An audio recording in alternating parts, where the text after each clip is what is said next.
반갑습니다, 여러분. 우리 이제 경제활동과 사회의 모습에 대해서 배워볼 거예요. 우리 이번 시간에는 삼국, 고구려, 백제, 신라 이렇게 삼국과 통일신라와 발해로 이렇게 있었던 남북국 시대에 대해서 그 시대의 경제 모습에 대해서 같이 한번 살펴보도록 할게요. 자, 우선 오늘도 우리 지난 시간에 배웠었던 부분을 먼저 같이 살펴보고 들어가도록 하겠습니다. 자, 첫 번째 문제. 발해와 고구려의 연관성을 볼 수 있는 증거로 어떤 게 있었죠? 우리는 발해가 고구려 계승의식을 가지고 있다라고 말을 했습니다. 발해가 고구려를 계승했다라는 그런 계승의식을 가지고 있는 나라라고 지난 시간에 배웠는데 그 증거로는 어떤 게 있었나요? 발해가 일본에게 보낸 국서, 여기에 발해가 자신은 고려 국왕이다라고 표현을 했다라고 말을 했습니다. 그리고 또 반대로 일본에서 이렇게 발해로 보낸 국서에도 이 발해의 왕을 고려왕, 고려국왕이다라고 이렇게 말했습니다. 여기에서 말하는 고려는 뒤에 나오는 그 고려가 아니라 그 후삼국을 통일하는 그 고려가 아니라 그 고구려를 의미하는 거다라고 설명을 했습니다. 자, 그래서 우리는 이렇게 발해와 일본이 이렇게 서로에게 보냈던 국서를 통해 가지고 발해가 고구려의 그 계승 의식을 가지고 있었다 하는 것을 알 수 있었습니다. 자, 그럼 두 번째 문제도 같이 살펴볼게요. 자, 발해의 전성기 때 주변국들이 부른 발해의 명칭은 어떤 거였죠?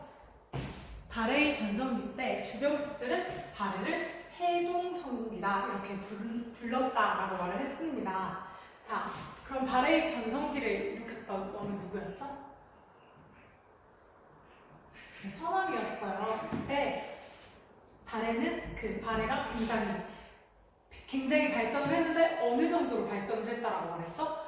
발해의 수도였던 상경성 기억나시죠, 여러분? 발해의 수도였던 상경성이 당의 수도였던 장안성처럼 당나라의 장안성만큼이나 그렇게 크게 발전을 했다, 크게 번성을 했다라고 해서 동쪽에 그 굉장히 성장한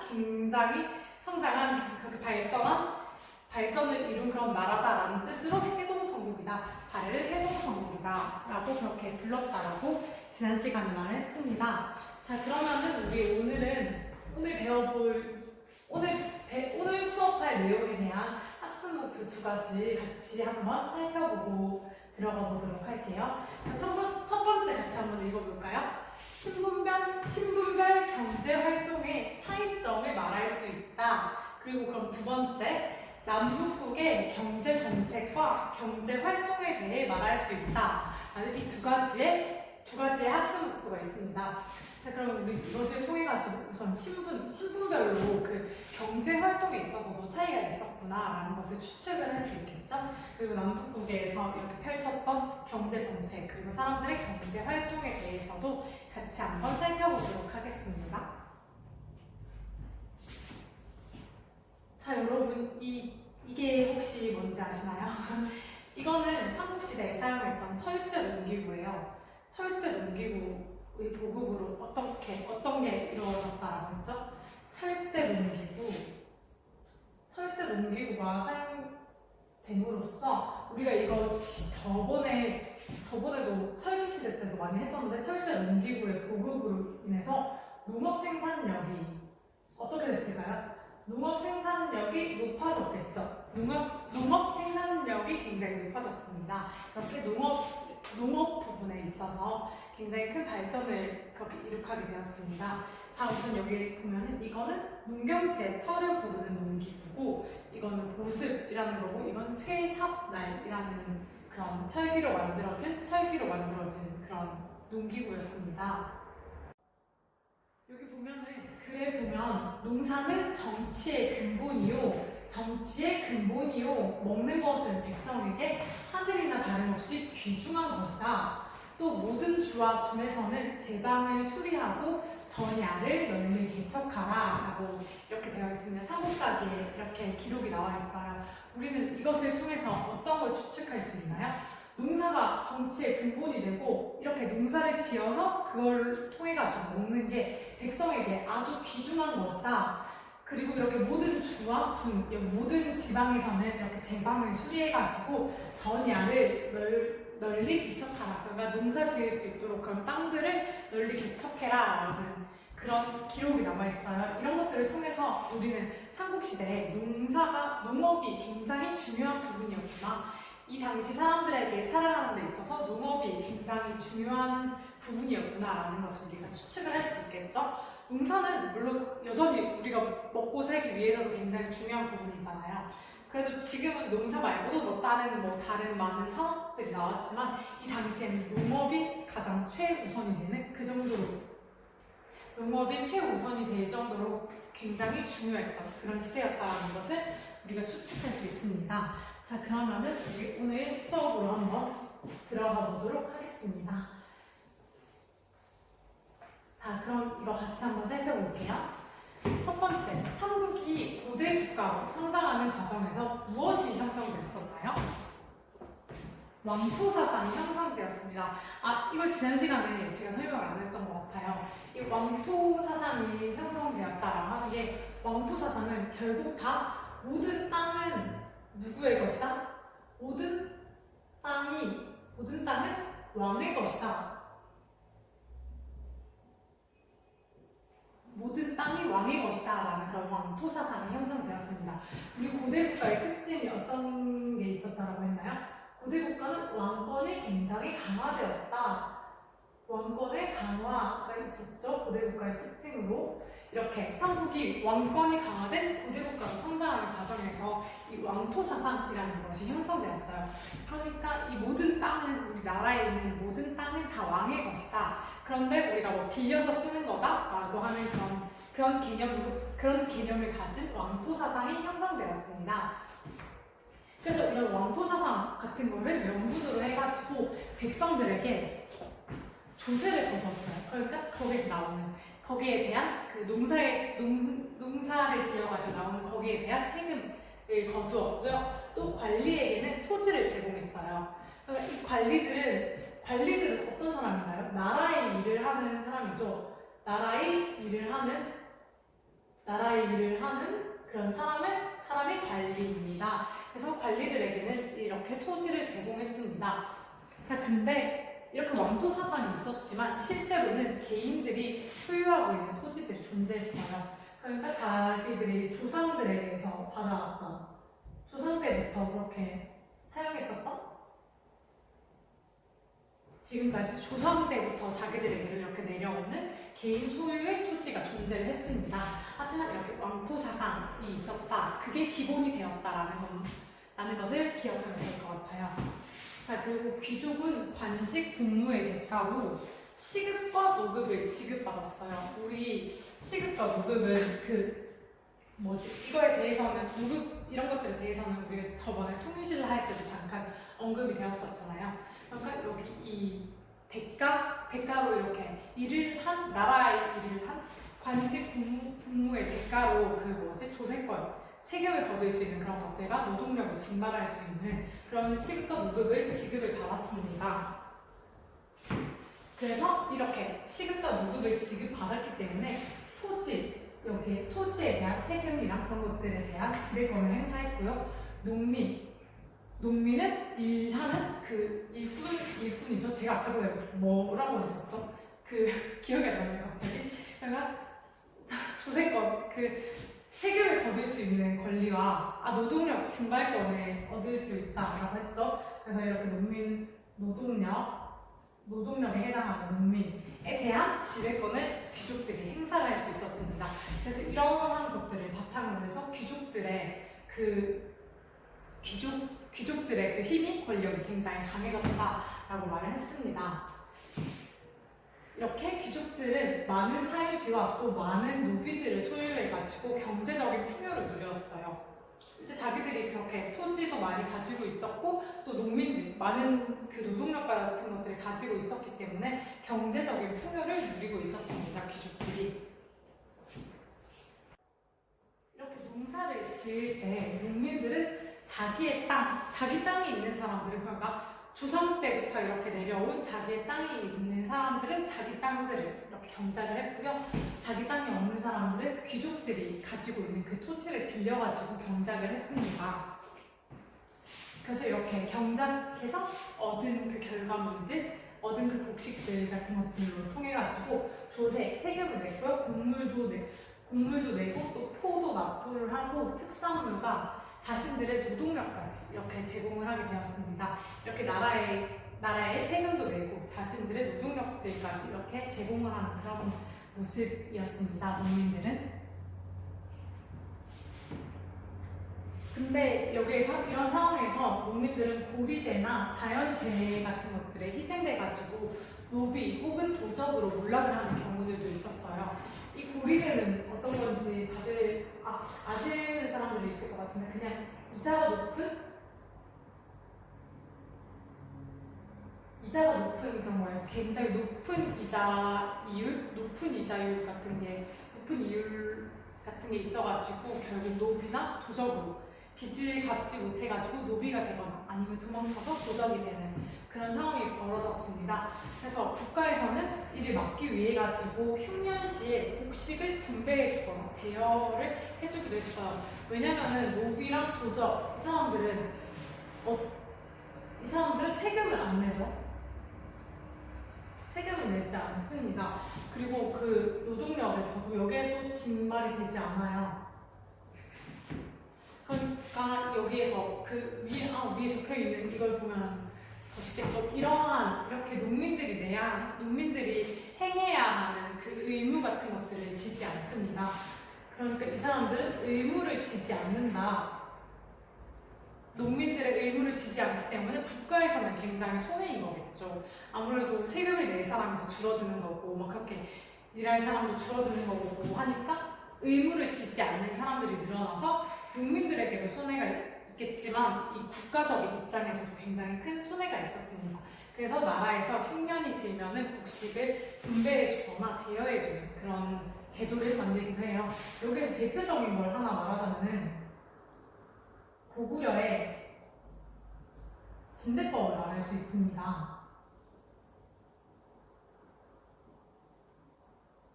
고구려의 진대법은 이거를 봄에 빌려주고 가을에 갚는, 봄에 대여해주고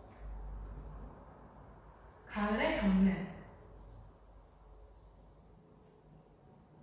그러니까 혹시 여러분 보릿고개 같은 이야기를 아나요? 보릿고개에 대해서 말하자면 또 길 것 같으니까 그냥 넘어갈게요. 우선 가을에는 그 추수를 하고 나면 곡식이 많이 있잖아요. 그렇게 곡식이 많은데 이게 나중에 봄쯤에 되면 다 떨어진단 말이죠. 아무래도 거기 있는 사람들이 다 먹고 하다 보면은 그게 다 떨어지거든요. 그 곡식들이 부족해져요. 그러면은 이때 봄에 나라에서 이 곡식들을 빌려주고 나중에 가을에 추수를 하고 나서 그때 가을에 갚을 수 있도록 하는 그런 제도였습니다. 네, 그런 제도였습니다. 이렇게 대표적으로는 고구려의 진대법이 있습니다. 아마 이거는 그 경제 쪽에 들어가면 조금 더 자세하게 설명할 기회가 있을 것 같네요. 자, 그러면 이번에는 철제 농기구의 보급과 우경 실시에 대해서 같이 한번 살펴보도록 할게요. 자, 우선 이렇게 농업 생산력을 높이기 위해서 여러 시책들을 실시했습니다. 아까 전에 말했듯이 이 고대 국가에는 농업이 최우선이 되는 첫 번째 되는 그런 과제였기 때문에 농업 생산력을 높이기 위해서 여러 가지 시책을 국가에서 실시를 했어요. 이렇게 농업 생산력을 높인다는 것은 결국 민생의 안정을 도모한다. 사람들이 이렇게 먹고 살 수 있도록 좀 안정적으로 먹고 살 수 있도록 그런 것들을 도와주는 느낌으로 그렇게 볼 수 있습니다. 그래서 여기에 이렇게 여러 가지 시책을 실시했는데 이 시책 같은 거는 앞서 말했듯이 철제 농기구들을 보급해가지고 조금 더 이 농사를 지을 때 조금 더 수월할 수 있도록 조금 더 잘 사용할 수 있도록 그렇게 했고요. 또 우경을 장려했습니다. 우경은 소로 농사를 짓는 거예요. 뭔가 이거 저번에 설명을 했었던 것 같은데 소로 농사를 짓는 우경을 장려했고 또 황무지를 개척했습니다. 아까 전에 전야를 넓히게 이렇게 했다라고 했죠. 황무지를 이제 농사를 지을 수 없던 그런 곳을 이제 농사를 지을 수 있도록 이렇게 개척을 했고요. 또 보나 저수지 등의 수리시설을 확충했어요. 이렇게 아무래도 그 농사를 지을 때는 물 같은 게 굉장히 중요하잖아요. 그래서 그 사람들이 조금 더 농업 생산력을 높일 수 있도록 이렇게 철제 농기구를 보급하고 우경을 장려하고 황무지를 개척하고 보나 저수지 등 수리시설들을 확충했습니다. 이렇게 여러 시책을 실시했던 이유가 민생의 안정을 도모하는 농업 생산력을 높여가지고 민생의 안정을 도모하기 위해서였다라는 것을 기억하면 될 것 같아요. 자, 그리고 유민들을 모아가지고 농사를 짓게 했어요. 또 농업의 소홀한 관리들을 아예 문책하기도 했습니다. 이걸 보면 그냥 유민은 돌아다니는 그런 사람들이거든요. 그런 돌아다니는 그런 사람들을 모아가지고 농사를 짓도록 그렇게 하고 또 농업의 소홀한 관리를 문책하기도 했습니다. 여기 사료 읽기를 같이 한번 볼게요. 가을 7월에 사신 10사람을 파견하여 주주나 군주로서 공무에 근실하지 못하여 농토를 많이 묵히는 자를 몰래 살펴 벼슬을 낮추거나 거두었다라는 기록이 삼국사기에 나와 있습니다. 그러니까 이렇게 관리이면서도 농업을 제대로 하지 않고 자기가 그냥 땅에 묵혀두는 땅을 챙겨가지고 사용하지 않고 농사 짓는데 사용하지 않고 그냥 모아만 두는 그런 사람들을 몰래 찾아가지고 문책을 한 거죠. 이 사람의 벼슬을 낮추거나 아니면 아예 거두거나 하는 것들을 통해 가지고 이렇게 최대한 사람들이 관리들도 농업에 활발하게 참여할 수 있도록 그렇게 했습니다. 근데 이때는 시비법이 발달하지 않아서 휴경지가 존재했어요. 그러면 시비법이 발달한 상태면은 이 휴경지가 없이 쉬는 땅이라고 할 수 있거든요. 쉬는 땅. 쉬는 땅이 존재를 하지 않을 수 있는데 이 시비법이 발달하지 않았기 때문에 휴경지가 존재했습니다. 이 시비법이 어떤 거냐면은 시비법은 그 비료 같은 거, 거름이라고 해야 하나? 이런 비료 같은 거를 사용하는 그런 농사 방법이에요. 하지만 이게 아직 이때는 발달하지 않았기 때문에 쉬는 땅, 휴경지가 존재했습니다. 그래서 농업 생산력을 높이기 위해서 굉장히 많은 이런 노력 같은 것들을 여러 시책을 실시했지만 그래도 아직은 휴경지가 존재하는 등 농업의 발달이 그렇게 최상위권이라고 해야 하나? 약간 그렇게 최고조로 올라가지 못했다는 것을 알면 될 것 같습니다. 자, 그러면은 우리 이번에는 상공업과 대외 무역 부분에 대해서 한번 살펴보도록 할게요.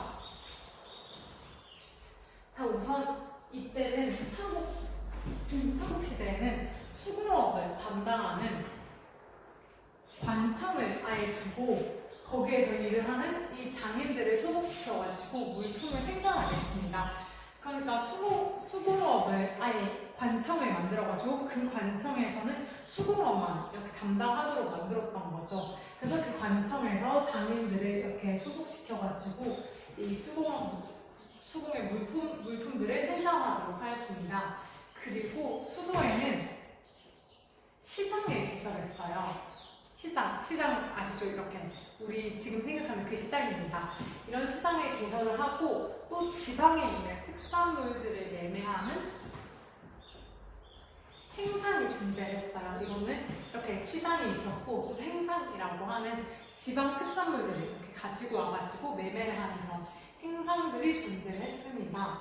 또한 왕실이랑 귀족들의 필요로 인해서 국제 무역이 이루어졌습니다. 여기 대외 무역이라고 나와 있죠? 대외 무역이라는 게 국제 무역을 말하는 겁니다. 그래서 이렇게 왕실이랑 귀족들이 필요하기 때문에 국제 무역이 이루어졌어요. 이거는 주로 공무역 형태였죠. 왜냐하면 왕실이 있고 귀족들이 있기 때문에 사무역이 아닌 공무역의 성격을 그 형태를 가지고 있었습니다. 이때는 이렇게 할 때는 왕실과 귀족들이 했던 중심이 되어가지고 이렇게 무역을 했던 거기 때문에 주로 사치품들이 많이 이렇게 왔다 갔다 합니다. 이렇게 주로 공무역 형태로 국제 무역이 이루어졌는데 이거는 아무래도 중앙 집권 체제가 갖추어진 4세기 이후에 발전을 하게 됩니다.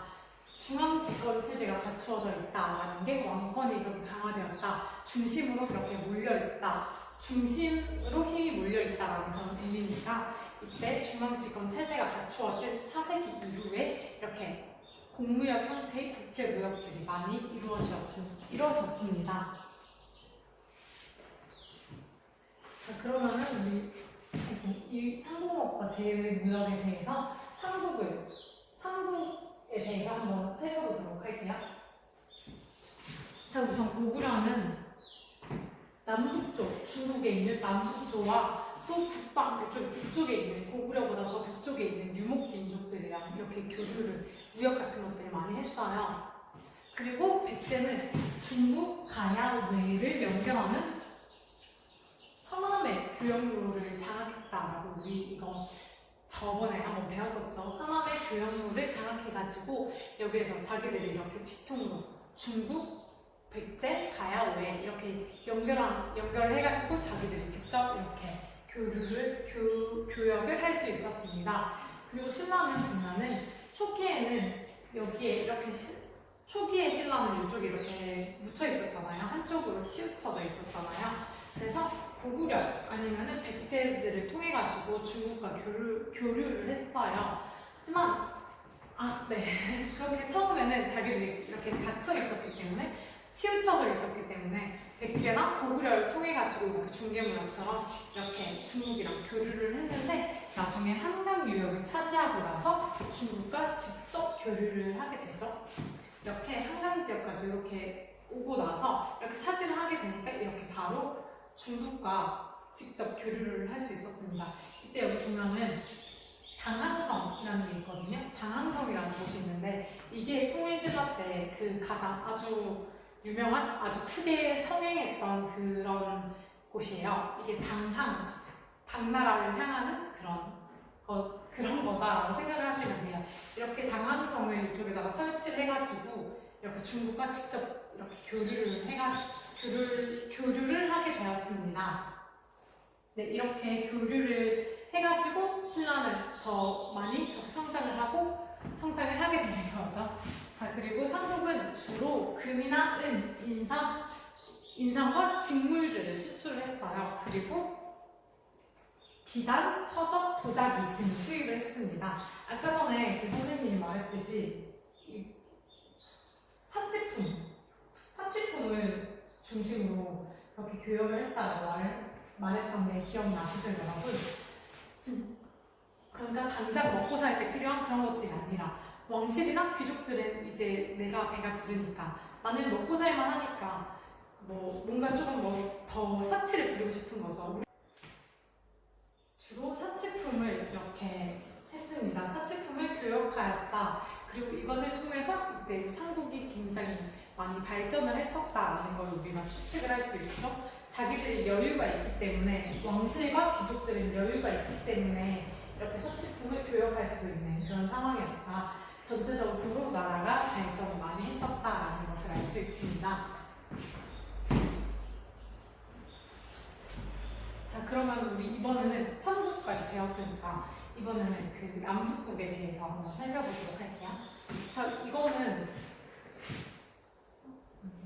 이거는 신라의 장식용 머리빗이에요. 이걸 보면은 굉장히 화려한 게 느껴지시죠, 여러분? 네. 근데 이게 엄청나게 화려한데, 이거는 동남아시아에서 잡히는 거북이의 등껍질, 거북이의 등껍질에다가 금이랑 옥을 달아가지고 열심히 이렇게 꾸민 거예요. 그러니까 이렇게 우리나라에서 구할 수 있는 그런 것들이 아니었던 거죠. 그리고 그런 것들로 이렇게 우리나라에서 구할 수 없는 것들을 바탕으로, 없는 것들을 사용해서 이렇게 장신구를 꾸미고 그렇게 했다라는 것을 알 수 있습니다. 또 여기 옆에 있는 거는 소그드 은화라는 거예요. 이거는 중앙아시아의 소그드 상인이 있었던 은화로 발해의 옛 성에서 발견이 되었대요. 그래서 우리는 이 두 가지를 통해서 이 한반도가 아니라 한반도를 벗어나가지고 동남아시아나 아니면 중앙아시아 귀족으로까지 이렇게 교역이 있었구나라는 것을 알 수 있습니다.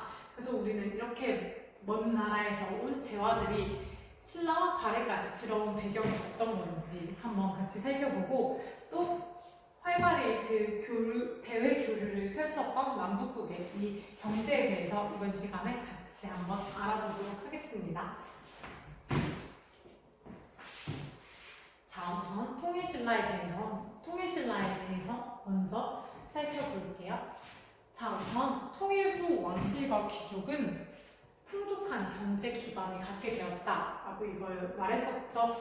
풍족한 경제 기반, 통일을 했으니까 이제 거기에서 나오는 옛 고구려와 옛 백제의 땅에서 나오는 세금들과 많은 것들을 우리가 이 통일신라가 다 차지할 수 있었기 때문에 다른 농민들은 어떻든 간에 어쨌든 왕실과 귀족은 굉장히 풍족한 경제 기반을 가지게 됩니다.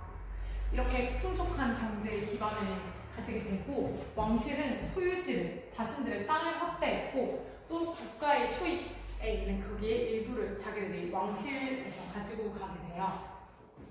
그러니까 자기들이 소유지, 자기들의 땅도 넓히고 국가의 수입을 가짐으로써 자기들의 재물까지도 이렇게 더 커지는 그런 상황이 되었습니다.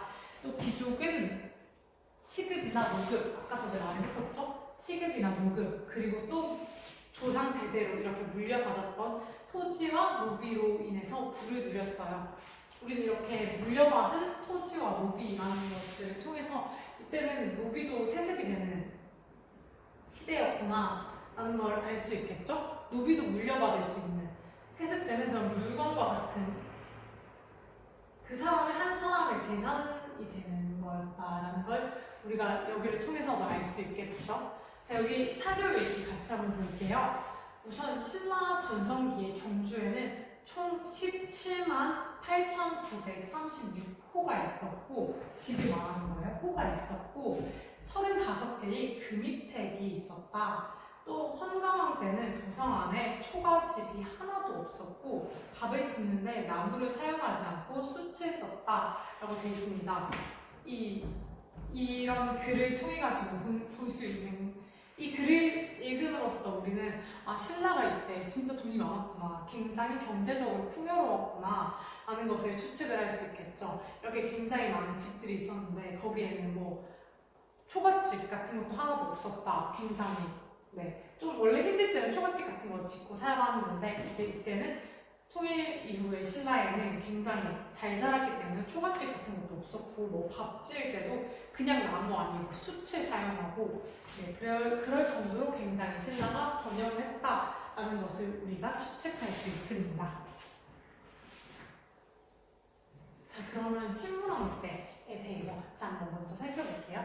아까 전에 신문왕 때 우리가 전제왕권이 강화되었다라고 했는데 했었던 것 같은데, 전제왕권이 강화가 되었었죠. 전제왕권이 왕권이 굉장히 강한 그런 상태를 전제왕권이다라고 말을 했었죠. 그리고 또 노급을 폐지하기 위해서 관료전을 지급했고, 관료전을 지급하고 나서 노급을 폐지했습니다. 자, 관료전은 수도권 있고 노동력 증발은 못하는 거라고 했죠. 그리고 노급은 수족원도 있고 노동력도 차지할 수 있는 그렇게 더 큰 힘을 가진 더 큰 범위에 해당하는 그런 거였어요. 아무튼 그런 노급을 폐지를 했습니다. 그리고 성덕왕 때는 백성들에게 정전을 지급했어요. 이 정전이 뭐냐면 그냥 이 토지를 말하는 거거든요. 토지. 여기에서 이렇게 말하는 정이 뭐냐면은 이건 제의가 아니라 그 정이라는 건데, 그냥 여기에서는 그 뭐라고 해야 되지? 남자 어른이라고 해야, 아무튼 그렇게 사람의 단위를 정이라고 이렇게 했어요. 이런 사람들에게 토지를 지급을 했습니다. 그렇게 성덕왕 때 백성들에게 토지를 지급했던 이유는 국가의 직접 지배를 강화하려는 의도가 담겨 있었습니다. 그 전에 이렇게 신문왕 때도 그 노급을 폐지하고 반려정을 주는 것을 통해서 국가가 이렇게 직접 지배하는 국가의 그 힘을 더 강화시키고 귀족들을 조금 낮추는 그런 노력을 했었죠. 그래서 이거는 성덕왕 때는 아예 백성들에게 직접 이렇게 토지를 나누어 줌으로써 국가가 직접 농민들을 직접 지배하려는 그런 의도를 강화했습니다. 근데 8세기 후반에 귀족들의 반발로 인해 가지고 노급이 부활을 하게 돼요. 이 신문왕 때 굉장히 전제 왕권, 굉장히 강력했던 그 왕권이 이제 조금 수그러졌다. 왕권이 점점 약화되고 있었다는 것을 알 수 있고, 또 그런 반대로 귀족들의 힘이 높아지고 있었다라는 걸 추측할 수 있겠죠. 8세기 후반에 이거를 그래프로 한번 살펴보면은 조금 이상하긴 한데 아무튼 이렇게 통일신라에 대해서 한번 살펴보면은 이게 왕권이고 이게 귀족권이에요. 왕권과 귀족권은 절대 이렇게 둘 다 같이 높아질 수는 없어요. 뭔가 어느 한쪽이 높아지면은 반대쪽은 어느 한쪽으로 눌려지는 그런 상황이 되는 게 자연스러운 일이거든요. 네, 역사에서 그런 일은 당연한 거예요. 왕권과 귀족권이 뭔가 다 같이 이렇게 성장을 하는 건 있을 수가 없어요. 네, 그래서 보면은 이때 우리가 신문왕 때 이렇게 노급 같은 것들도 폐지하고 반려전을 지급하고 하는 것을 통해서 신문왕 때 이렇게 왕권이 굉장히 강화가 되고 귀족권이 이렇게 많이 억압이 됐었잖아요. 근데 이때 이렇게 8세기 후반에 오면 이제 다시 귀족권이 올라오기 시작하는 거죠. 귀족권이 다시 이렇게 올라오고 왕권은 다시 낮아지는 그런 현상이 벌어지게 됩니다. 그래서 그런 모습을 보여주는 대표적인 예가 노급의 부활이었다라는 것을 알 수 있습니다.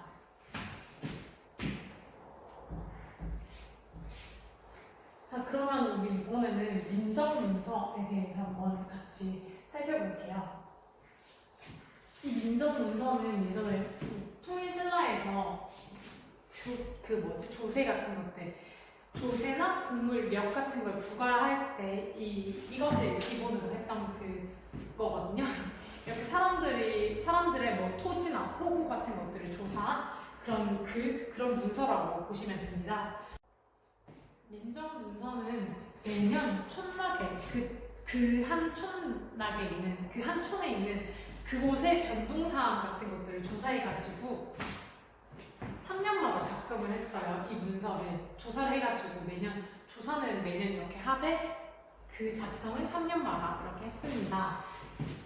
네, 그리고 그 문서에 보면은 인구는 남자와 여자를 연령에 따라서 각각 6등급 총 이렇게 각각 남자 1에서 6까지 있고 여자도 1에서 6까지 있는 이렇게 6등급으로 구분해가지고 아주 자세하게 기록을 했고요. 또 호는 9등급, 총 9등급으로 나누어서 기록을 하였습니다. 이렇게 총 6등급과 9등급으로 나누었다라고 하는 것을 통해서 우리는 국가가 노동력 수치를 중시하였다라는 것을 추측할 수 있습니다. 이렇게 각각 연령에 따라서 이렇게 다 구분을 하면은 여기에서 어느 정도 부분에는 그 노동력을 증발할 수 있는 그런 나이대인 사람들이 있잖아요. 그렇게 나타나잖아요. 그래서 이렇게 연령에 따라서 구분하고 거기에서 이렇게 노동력을 수치하는 것을 통해 노동력을 수치했을 것이다 라고 추측을 할 수 있죠. 그래서 우리는 이 민정문서를 통해 가지고 국가가 노동력 수치를 굉장히 아주 중시하였다라는 것을 알 수 있습니다. 네, 근데 이 민정문서에 대해서 조금 설명을 해주자면 이게 일본에서 발견이 됐어요. 네. 이게 사실 그렇게 중요한 건 아니고 지금 이 민정문서가 중요하지 않다는 게 아니라 이 수업에서는 그렇게 중요한 게 아닌데 이게 그냥 일본에서 발견이 되었습니다. 네.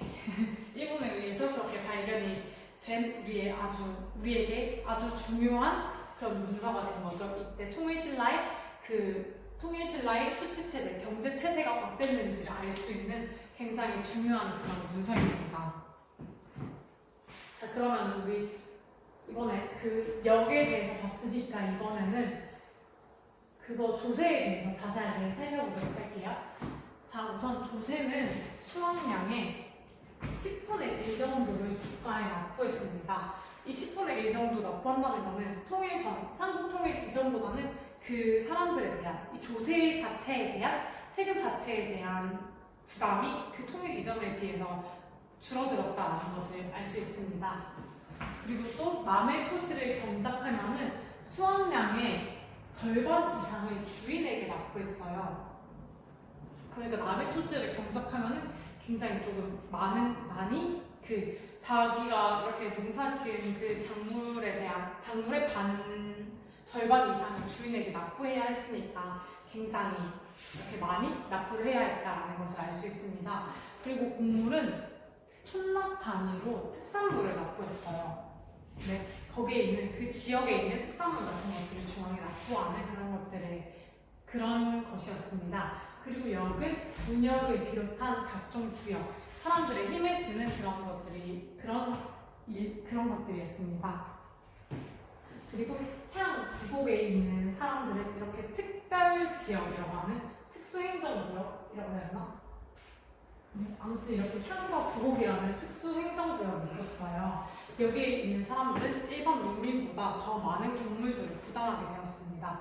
이 향구곡에 대해서는 아마 나중에 조금 더 자세하게 그 설명을 할 시간이 있을 것 같아서 그냥 지금은 간단하게 넘어갈게요. 자, 그리고 이번에는 대외무역에 대해서 살펴볼게요. 아까 전에 말했듯이 통일신라는 국가 재정이 확대가 되었고 농업 생산력도 성장을 했다고 했습니다. 이렇게 되자 인구와 상품에 대한 수요가 증가를 했어요. 먹고 살만하니까 인구도 늘어났고요. 인구가 늘어나고 그렇게 뭔가 여유 있는 사람들이 늘어나자 이런 다른 상품들에 대한 수요도 증가를 했습니다. 이렇게 인구 및 상품 수요가 증가해가지고 수도인 경주에는 서시와 남시라는 시장을 추가로 설치하게 되었고요. 또 지방 여러 도시에도 시장을 열게 되었어요. 이 경주, 우리가 그전에는 경주는 수도였죠.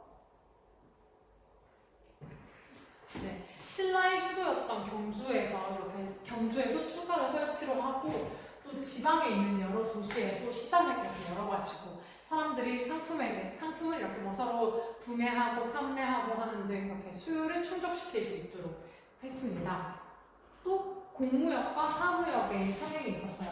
아까 전에는 그 왕실과 귀족 중심의 공무역이 이렇게 많이 일어났다라고 말을 했었죠. 그런데 이제 공무역과 함께 사무역, 그냥 사람들이 이렇게 무역을 하는 사무역도 성행을 하게 되었습니다. 또 이렇게 무역들이 대외 무역이 계속 활발하게 전개가 되니까 이슬람 상인들이 왕래를 하기도 했어요. 그 울산함을 통해 가지고 왔다라고 하는데 못 그리겠네. 네. 우리나라가 이렇게 있으면은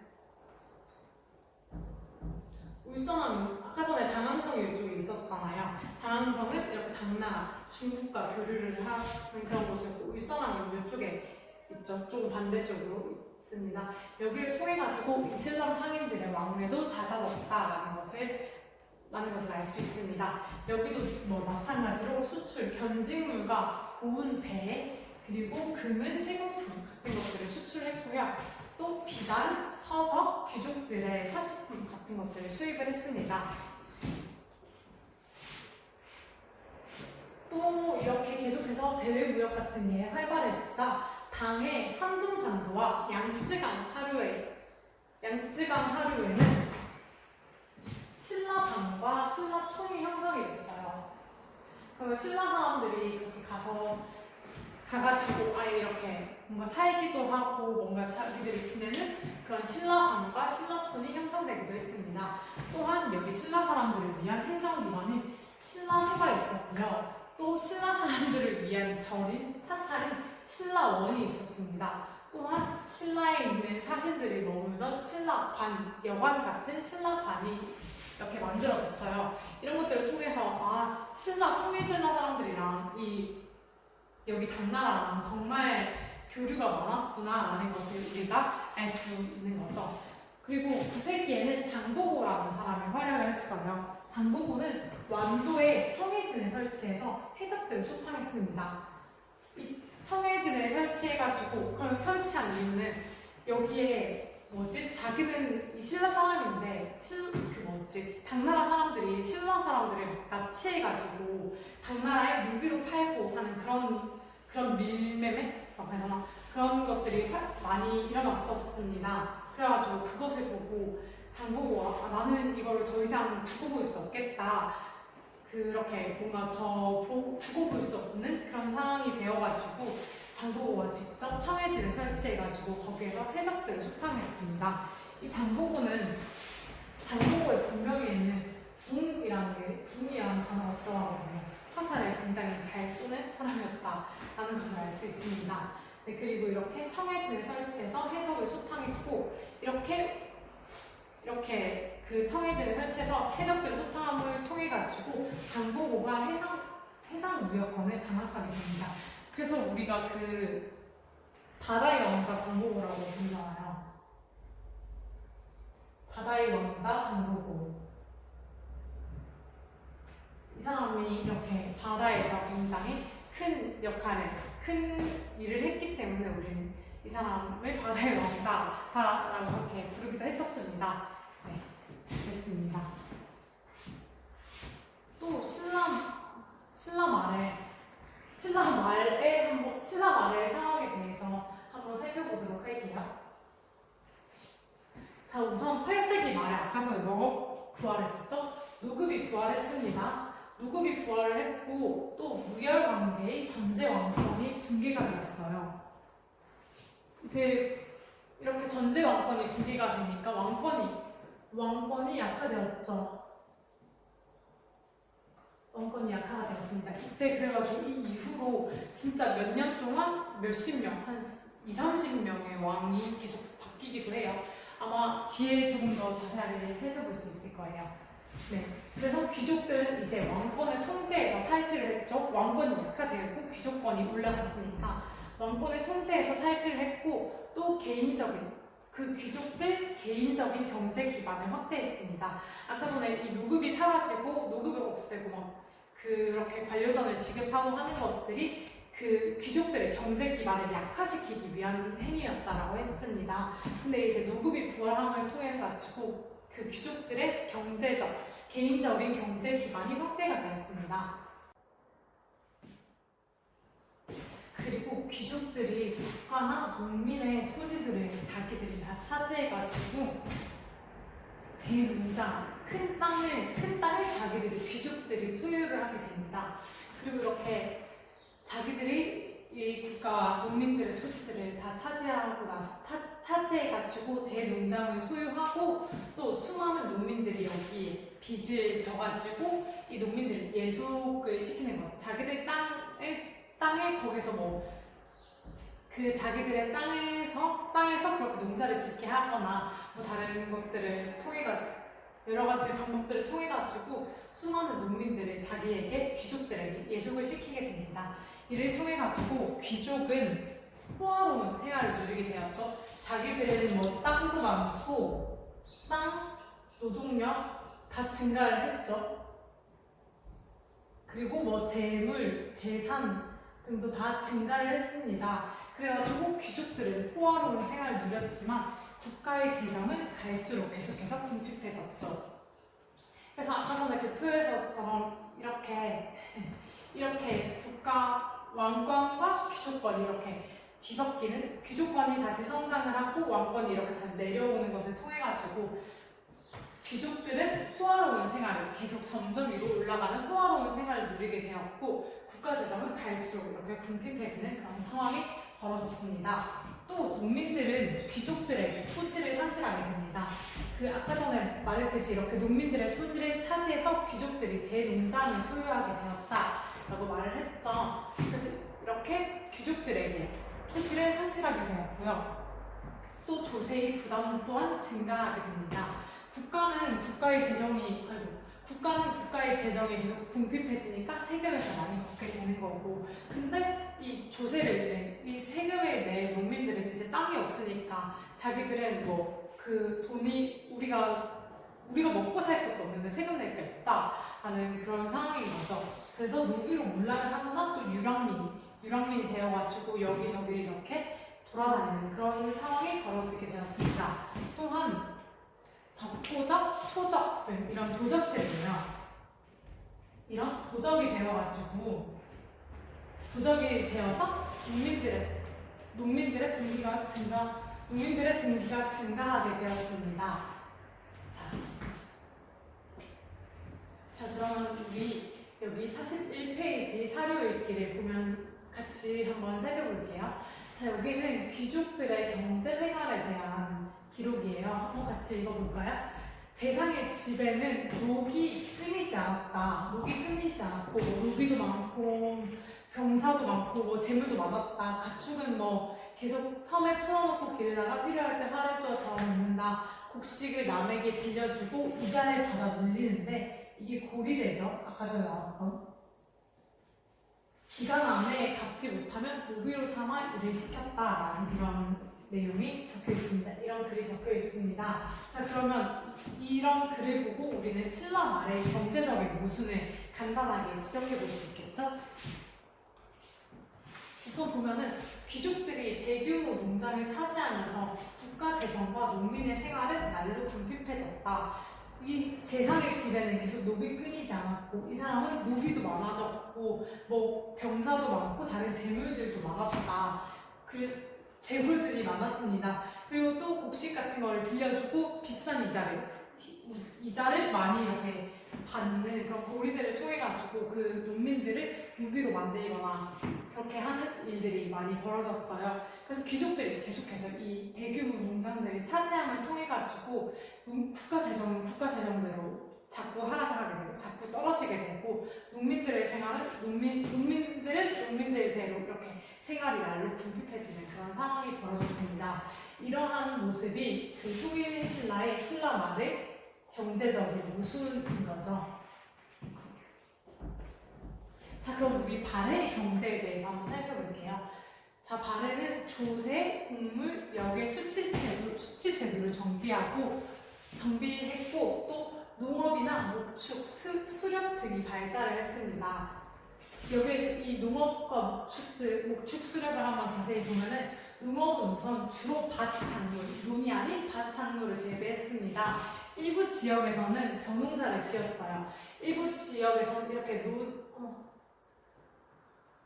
논에다가 짓는 벼농사를 지었으나 주로 이런 밭작물이 중심이 되었다라는 것을 알 수 있고요. 또 여기도 마찬가지로 삼국과 마찬가지로 철제 농기구를 이용했으며 우경을 시행했습니다. 또 목축과 수렵 부분에 대해서 보면은 말, 모피, 녹용, 사양 등을 이렇게 길러가지고 기르고 막 그렇게 잡아가지고 다른 나라로 이렇게 대외로 수출하기도 했습니다. 또한 수공업으로는 금속공예나 직물이나 도자기 등이 이렇게 많이 발달을 했었고요. 상업 부분에서는 상경, 용천, 무화, 교통의 중심지에서 발전을 하였습니다. 상경, 우리 지난 시간에 말했었는데 기억나죠? 발의 오경이 있었던 오경 중에 하나이자 발의 수도였던 상경. 에서 이렇게 수도와 또 교통이 이렇게 발전한 그런 곳에서 상업이 발달하는 모습을 보이기도 했습니다. 자, 그러면 우리 발해의 대외구역에 대해서 한번 살펴볼게요. 자, 발해는 우선 당나라와의 무역을 통해서 무역에서는 발해관을 설치했습니다. 여기 신라관, 아까 전에 통일신라가 당나라에다가 신라관을 설치했다고 했었죠. 그것과 마찬가지로 당나라에 발해관을 설치했습니다. 이렇게 발해관을 설치함으로써 당나라와 교역이 활발했다라는 걸 우리가 알 수 있죠. 당나라와 교역이 활발해서 발해관을 설치하기도 했다라는 것을 알 수 있고요. 또 일본에 대해서는 일본과는 한 번에 수백 명이 이렇게 오가면서 교류를 했습니다. 또 신라와 바레는 우선 서로 굉장히 그 대립을 많이 했어요. 왜냐면 이렇게 국경선을 맞대고 있고 또 신라가 그들을 멸망시킨 그런 것들이 있어가지고 대립을 많이 했는데 또 나중에는 신라와도 이렇게 교류를 계속해서 자주 해요. 그래서 신라와 바레는 대립을 하기도 했는데 교류를 하기도 하는 대립과 교류가 반복돼서 일어나는 그런 모습을 볼 수 있습니다. 그리고 또 교류를 통해 교류 부분에서는 신라로 가는 길이라고 하는 신라도를 설치했어요. 이렇게 신라도를 설치함을 통해 가지고 신라와 바레가 서로 교류했다는 것을 알 수 있습니다. 또 서역과도 여기 아까 전에 통일신라도 뭐 다른 여러 나라들과 중앙아시아나 다른 여러 나라들과 그렇게 교류를 했다라고 말을 했습니다. 그것과 마찬가지로 바레도 당나라나 신라뿐 아니라 서역과도 활발하게 교류를 했습니다. 자, 그러면은 우리 이제 오늘 이번 시간에 열심히 수업을 들었는지 확인하기 위해서 형성평가 두 문제를 같이 한번 풀어보고 갈게요. 자, 첫 번째, 고대 국가로의 성장 과정에서 형성된 영토 관련 사상은 어떤 게 있었죠?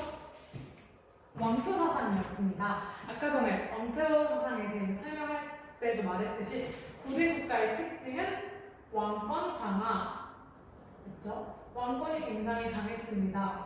왕권이 강해가지고 이런 왕토 사상이 있었다고 했는데 영토 관련한 사상으로 왕토 사상이 있었다고 했는데 이 왕토 사상은 어떤 거였죠? 왕이 땅의 주인이다. 왕이 땅의 주인이라는 그런 의미를 가지고 있었죠. 원래 이 토지는 우리나라에 있는 토지는 다 이 왕의 것인데 왕이 우리에게 이렇게 나누어졌다라는 그런 의미를 가진 왕토 사상이 이 당시에 이렇게 형성이 되어 있었습니다. 물론 그 전에 자기들의 조상을 통해 가지고 받거나 했던 개인 소유 토지가 있었지만 이런 왕권이 강화되었기 때문에 고대 국가에서는 이런 왕토 사상, 왕이 땅의 주인이다라는 왕의 땅이다라고 하는 그런 사상이 형성되어 있었습니다. 자, 그럼 우리 두 번째 문제 같이 한번 볼게요. 통일신라 촌락의 경제 상황이나 조세 제도 등을 보여주는 문서는 어떤 거였죠? 아까 전에 말했듯이 민정문서가 있었습니다. 우리는 이 민정문서를 통해 가지고 그때 통일신라의 촌락 경제 상황을 알 수 있고 또 조세 제도 같은 거, 조세를 어떻게 거두었는지에 대해서도 우리가 알 수 있다라고 말을 했습니다. 네, 그런 것들을 보여주는 문서이기 때문에 민정문서는 우리에게 굉장히 소중한 그런 문서다라고 말을 했습니다. 자, 그러면은 우리 오늘 이렇게 통일신라와 바레로 되는 남북국가, 바레가 해당되는 남북국가 또 삼국에 대해서 배웠어요. 삼국의 경제에 대해서 배웠습니다. 그리고 이번에 다음 시간에는 오늘은 경제생활에 대해서 배웠으니까 다음 시간에는 삼국과 남북국의 사회 모습에 대해서 한번 살펴보도록 할게요. 그러면 여러분 오늘 수업은 여기까지입니다. 다들 정말 수고하셨습니다.